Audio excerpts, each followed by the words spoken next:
Assalamualaikum warahmatullahi wabarakatuh. Perkenalkan nama saya Ratu Friska Amalia dengan NPM 2023001014.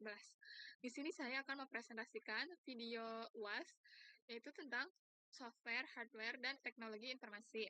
Yang pertama adalah perangkat lunak atau software. Apa itu software?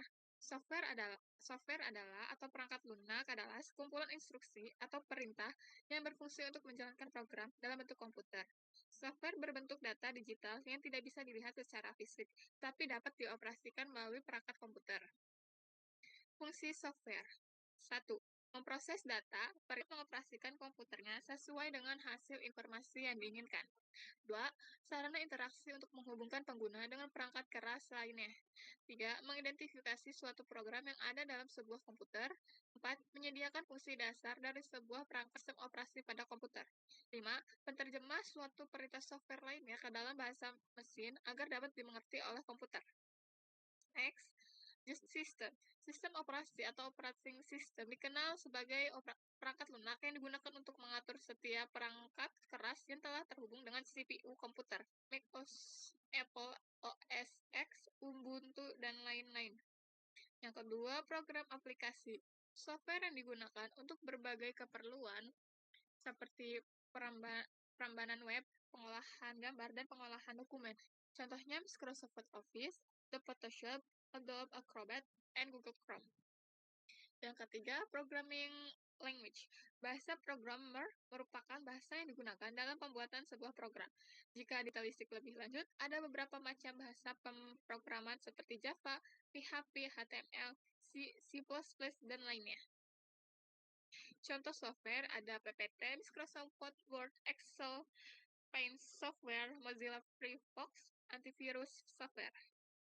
Itu saja penjelasan materi tentang software. Selanjutnya materi tentang perangkat keras atau hardware. Apa itu hardware? Hardware adalah perangkat keras atau komponen fisik dari sebuah komputer yang dapat dilihat dan terhubung untuk menjalankan proses komputasi. Beberapa fungsi hardware diantaranya menerima input dari user, memberikan output kepada user, menyimpan data dan informasi, mengolah data menjadi informasi baru. Macam-macam hardware. 1. Input. Input ada keyboard, scanner, fingerprint, mouse, and joystick. Yang kedua ada proses.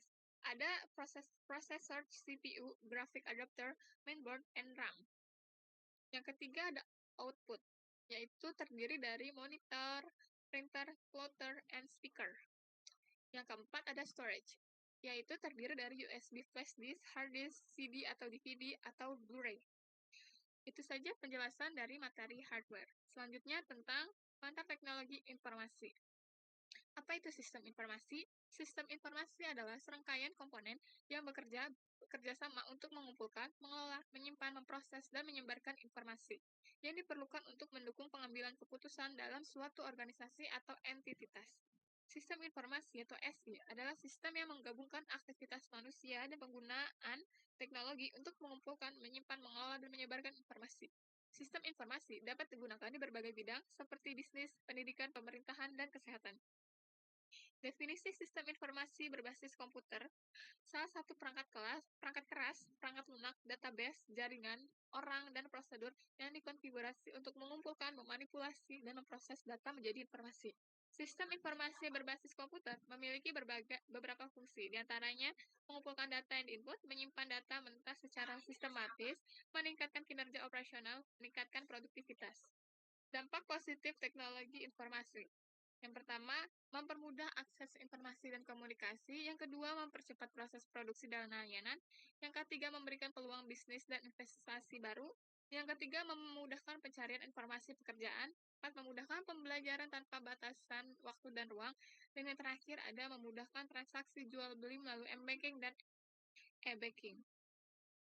Dampak negatifnya adalah ada pelanggaran hak kekayaan intelektual, kecanduan teknologi, konten pornografi, anak kehilangan kemampuan berbaur dengan masyarakat, tersebarnya hoaks, dan menampilkan ketajaman.